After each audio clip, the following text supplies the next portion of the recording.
Let's start with the Elgin marbles, while we finished with it there in Gareth's bulletin. Should they be given back? No, they should not be given back. Look, a lot of things have been taken around the world for thousands of years. That's how it's gone. And I don't see any reason that Britain should feel ashamed of what happened centuries ago. In fact, humanity is lucky that the marbles weren't destroyed along with much of the rest of the Acropolis in various wars since then. So I know it's a difficult issue for the Greeks, but I wouldn't give it back. It's not like America's taken very much from anywhere around the world. A lot of people have taken from us, but I think it's the way it is, and trying to recreate history is always a mistake. Okay. What about Joe Biden pardoning his son? Well, this is a huge mistake and a very bad precedent for Donald Trump. After saying repeatedly during the campaign, which is when most people pay attention, that he was not going to pardon his son, now he's gone and done it. So when Trump pardons the January 6 defendants, the people who in a riot entered the Capitol building illegally, he's going to say, I did it because Joe Biden did it. Hunter Biden, obviously a very troubled man. He's had a difficult past. You can understand why a father would feel this way. But the fact is, this is exactly the kind of favoritism, two-tiered justice system that Trump complains of. Many Republicans have complained of, and it's a basis for worse to come, I think, in the Trump administration. Can you make the comparisons, though, between a father who also is the President of the United States of America pardoning his son? He says he was convicted on political grounds.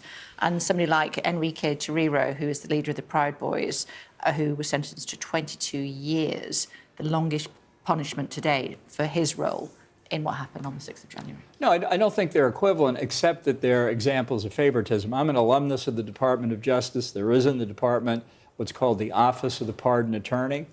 Typically, the pardon attorney doesn't recommend pardons except after somebody's been convicted and served their sentence, when they found the prosecution was illegitimate. There's no evidence in the case of Hunter Biden, despite years of him having been investigated by the U.S. Attorney for Delaware, that there's anything improper. And in fact, the plea deal that Hunter Biden's attorneys negotiated with the Department of Justice came undone because the judge thought that the deal had not been thought through, not because of what the Justice Department did. So while the circumstances are different, the intervention of the president in the criminal justice system at this point is a matter of favoritism. I understand he's his father, but it simply is a basis of precedent for other actions that won't have that sympathy, but people will say, you want to avoid two tiers of justice. We're actually now fortifying it by what Biden has done. He was leaving it a bit late, wasn't he? I think he was going to be sentenced later on this week. That will not happen now. Why do you think Trump won? I think fundamentally America is a center-right country, and people perceive Trump as being a center-right person, which is not true. He is for Donald Trump. He's not for anything else.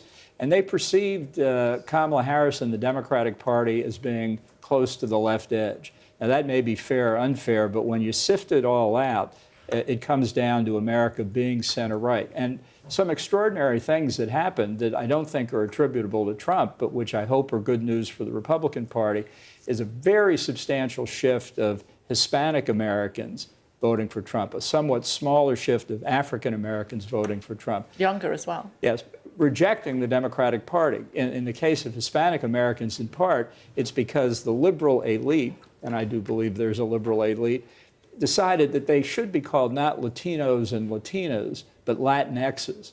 And the actual Latinos and Latinas said, what do you mean? What are you talking about? It's that rejection of the left by people that Democratic Party, Labor Party, identity politics has said, well, they must be on the left, they're people of color, is being rejected in America. I think it's a wonderful thing. You liked him enough to work for him in the past. What happened? Well, I believe when I started to work for him in 2018 that, like every other American president before him, the weight of the responsibility, certainly in the national security space, the gravity of the decisions he had to make, would discipline his thinking. And ultimately, of course, the president makes the decisions, but that discipline in his thinking would lead to a coherent national security policy for the United States.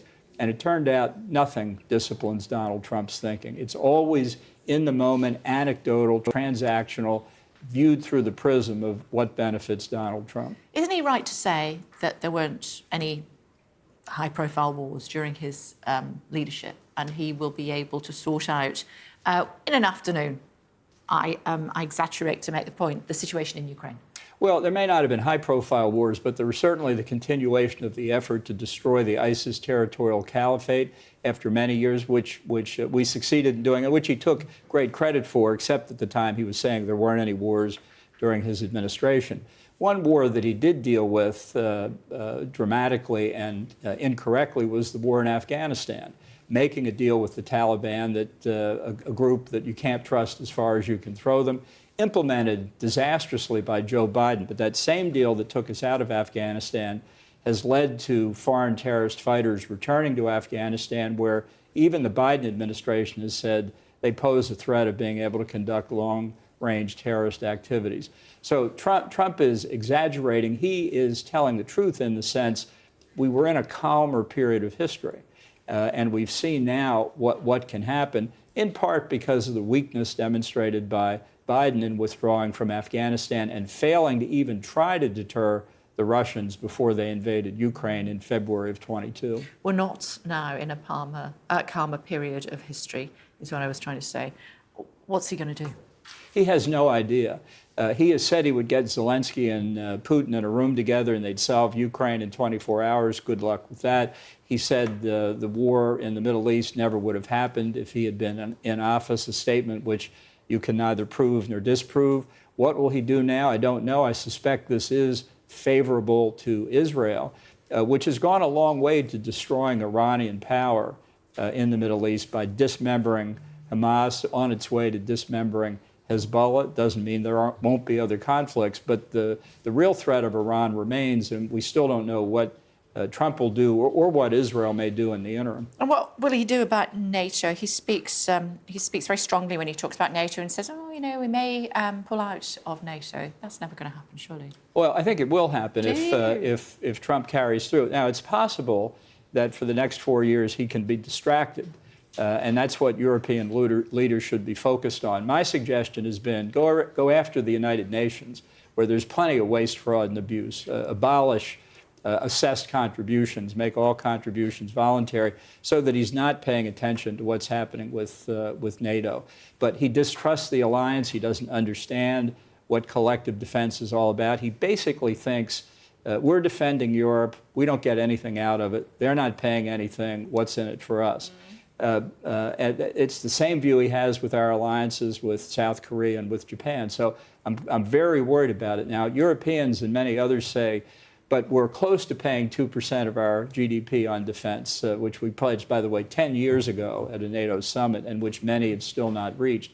I think the U.S. is going to have to increase its defense spending to something close to Reagan-era levels, 4 or 5%. That means Europe's going to have to go up to 3%. Yeah.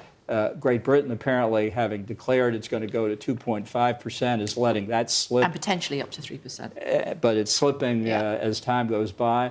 It's a bad season, and people should take the threat of withdrawal very seriously. Final thought on the bromance that he has with Elon Musk? Well, I've never seen anything like it. It's what happened to Vice President J.D. Vance, Look, if Musk can find a couple $1 trillion in the U.S. budget other than defense to cut, I'd be in favor of it. The only way you can do that is to go after the so-called entitlements program, Social Security, Medicare, Medicaid, which Trump, unlike conservative Republicans, has said he would never touch because it would be politically damaging to him. I don't know what Musk is actually going to do, but I think having a fresh set of eyes on wasteful government spending cannot hurt.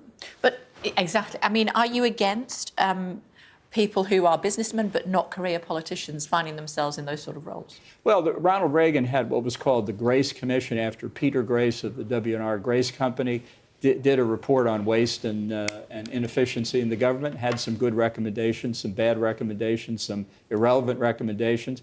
As I say, I don't think a fresh set of eyes is a bad thing, and maybe he'll be creative.